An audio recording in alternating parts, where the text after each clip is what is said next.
So at this point, you guys are used to solving equations. But normally when you solve an equation, you get a numerical answer. You get down to x equals 5 and you know you're done, or x equals 2/3 and you know you're finished.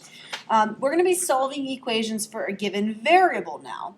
These equations may not have a numerical solution. You can still solve, okay?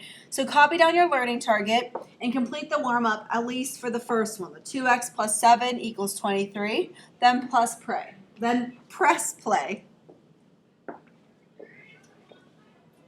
So now that you've done this warm-up, this warm-up probably shouldn't give you no trouble at all. What would you do to solve for x? Your work should look something like this. You would cancel out the plus 7 first by subtracting 7 on both sides, and you would cancel out the multiplying by 2 by dividing by 2 on both sides to get x equals 8. Notice the format of this next equation now. On the next one, you have the same kind of layout. You have a plus something and you have multiplied by something. Could you solve this equation for x?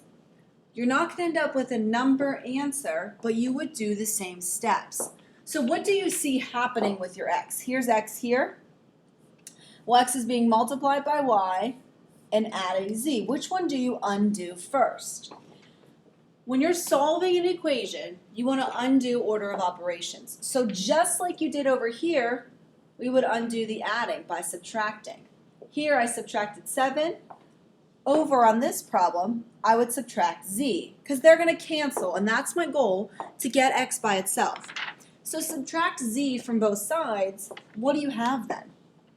You're not going to have a number answer, but you're going to have this. xy equals w minus z. That's as far as you can go with that, right? We can't simplify that. Those are not like terms, so we cannot combine them into one term. You're not done quite yet. We still want to solve for x. X is not isolated. So we canceled out the plus z. That's gone. Now we need to cancel out this timesing by y. Well, what would we do? We would divide by y.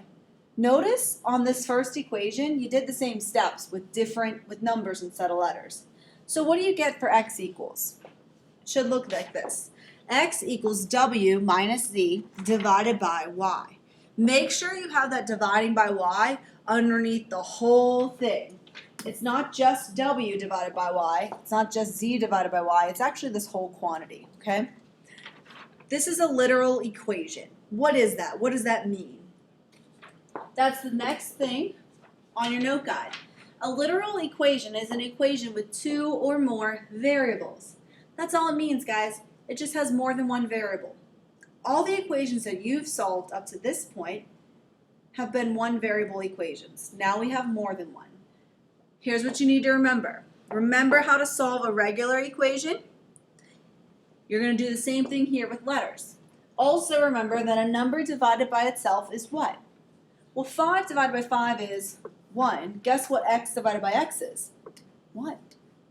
Okay, so that's what you're trying to do. You're still trying to get, x or y or z or whatever letter by itself.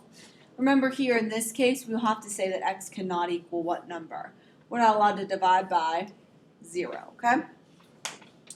All right, so let's look at this first example. We have d equals rt. Distance equals the rate times the time. If I want to solve this for r, what would I do?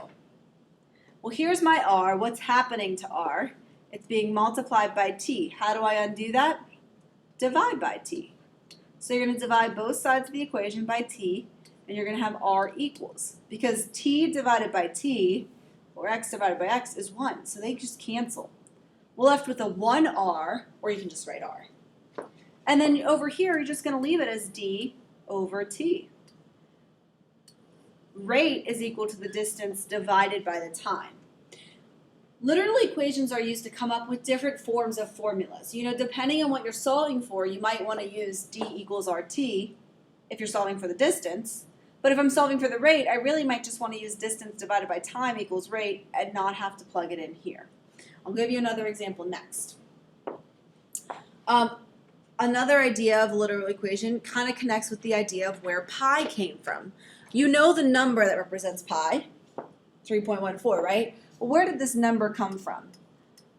You may have made a table and done an investigation with this in elementary school or at Boyce, or maybe even here at Fort Couch. But pi is so special because it's a relationship that exists in every circle. What formula do you know that deals with a pi and a c? Pi goes in the formula for circumference. Circumference equals 2 pi r, or circumference equals pi times d, pi times the diameter, right? Probably are familiar with that. We'll solve this for pi. If you get pi by itself, it's not a variable, it's a symbol, but we can solve for anything that we want. So I'm going to solve for pi. I want to get pi all alone. What would it do to both sides? In this equation, I would divide both sides by d. In this equation, I would divide both sides by the 2 and the r because I'm multiplying by 2r. So divide both sides by 2r. Pi is so special because in every circle, if you measure the circumference and you divide it by the diameter, you would get pi. When you measure this on your own, you have a margin of error because you can't measure exactly. You might be a millimeter off. But when you divide the circumference by diameter of any circle, you should get something close to pi. 3.1, 3.2, 3.15. Try it sometime if you haven't ever. Another way to think of it is pi equals circumference divided by 2r. Okay? Just to kind of show you where pi comes from. So here's the best example I have for you. Temperature. Here's the formula of what Fahrenheit is equal to. Well, we might want to derive the formula then for how to convert from Fahrenheit to Celsius. See, this one would be used if I knew Celsius. If I know the number for Celsius, I would put it in and I would solve for Fahrenheit. What if I know the Fahrenheit and I want to solve for C? I want a different formula. So let's derive it. First thing, start with that one. So Fahrenheit is equal to 9/5 C plus 32. What would you do to get C by itself? I want to have C isolated. So what's happening to C and how do I undo that? And which one do I have to undo first? Well, C is being multiplied by 9/5. It's also being added by 32. Which one do I have to undo first in equation solving, guys?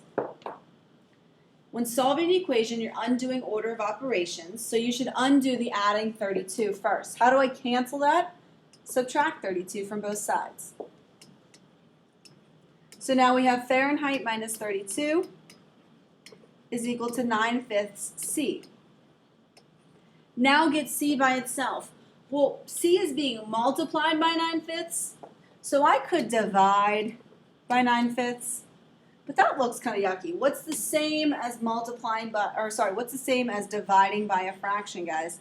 Multiplying by its reciprocal. Dividing by 9/5 is going to do the same thing if I just multiply by 5/9. And that looks a lot nicer. But look over here. Whatever you do to one side, you have to do to the entire other side. If I write it like this, am I multiplying this whole side by 5/9 or just the F? Right now, just the F. So what do you need there so that I'm showing I need to multiply this whole thing? We need to put parentheses. Be very careful with that. Students always forget the parentheses there. You need them. They make a difference. They matter. Over on the right now, these will cancel out and you'll be left with C. And what is Celsius equal to? This is the formula. You don't have to distribute that. You can just leave it like that. If you look it up in your science book, it probably looks exactly like this. 5/9 times Fahrenheit minus 32. You do the Fahrenheit minus 32 first. So that's just another form. This one would be better if we wanted to solve for C. This one would be better if we wanted to solve for F. So given 25 degrees Celsius, convert to Fahrenheit. Which formula would you want to use? Think about it. Show me your work. You can pause the video here, and then you can press play to check your work. So for that bottom example, hopefully, since you know the Celsius, you know that you want to use this one because we can replace this with the number and solve for Fahrenheit. If you want to convert to Fahrenheit, you want to end up with Fahrenheit, you want to end with F equals. So that's the one I want to use. I'm going to plug in 25 where the C was, substituting that, and now I can simplify here. I'm not going to do 9 times 25 because that's a lot of work. I'm going to think of this as 25 over 1. And I'm going to cross simplify here. I can divide 5 out of both of these numbers. It leaves me with 5 and 1. Now I just have 9 times 5 over 1 times 1. That's just going to be 45 plus 32. So how many degrees is it? 77 degrees Fahrenheit. All right, let's try the next two. If you want to solve them first, then press play, you can do that. You can go into the challenge as well. Example 3 is always kind of a tricky one because when you look at it, I want to solve for k. And where is k? K is in the bottom of a fraction. So don't forget that. You have to get it out of the fraction. I need to undo that just to get it up in the numerator, okay? Be careful here. K is in the bottom of the fraction. Anytime you're solving for a variable in the bottom of the fraction, get it out first. I was dividing by k, so let me multiply both sides by k. It seems counterproductive, but you are working closer to it. Oh, excuse me. I wouldn't have a k left on the left because these are going to cancel each other. So I just have m equals xk. Now it's simple to solve for k. What do I need to do? It's being multiplied by x, so I can divide both sides by x. And I have k equals m over x. Anytime you're solving for the variable in the bottom of the fraction, get it out of the bottom of the fraction by multiplying both sides by it. The second one over here, solve for t. Well, I see a 1/2 being multiplied, so how would I cancel that out? Don't tell me divide by 1/2. What's the grown-up way of doing that? What's the algebraic way of doing that now?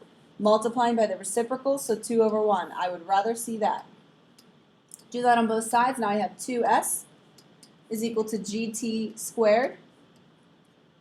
Then I would divide by g to get that away from the t. And I have 2s over g equals t squared. And how do I get t by itself? Well, what's the inverse operation of squaring something? Square rooting it. So square root both sides. Over here, don't show me just a little square root on top. Show me the whole thing. Whatever you do to one side must be done to the whole other side. So what are you going to be left with here? These are going to cancel on the left, on the right, excuse me, and you're left with t is equal to the square root of 2s over g. Down the road, you're going to learn that that's not a fully simplified answer, but for right now, this is good enough, okay? For your skills, that's as far as you can go. All right, so I have 2 more examples for you. These are just an additional challenge. They're just part of what we think you can handle being in enrichment. So pause, try these 2, then I'll unveil the answers for you. Try them, please, first. I'll give you a clue for the first one. It's a lot easier if you use one of the strategies you learned earlier this chapter and get rid of those fractions.